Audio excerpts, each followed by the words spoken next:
Sveiki visi mano žiūrovai. Noriu parodyti jums, kokius stiklo įbrėžimus tvarkau ir padarau taip, kad neliktų nei žymės. Tai apžiūrėkite situaciją, tai daug nesiplečiant, parodysiu prieš ir parodysiu po. O visą informaciją paliksiu apačioje. Tai štai kokią situaciją turim.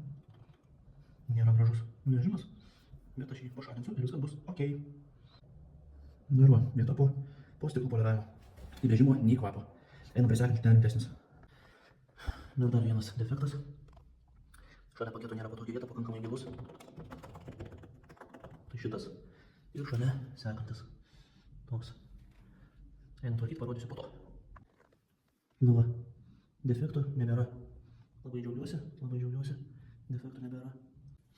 Ką aš galiu pasakyti? Atidirbta 13 valandų. Šypsena pakilėjime. Su mergaitėm.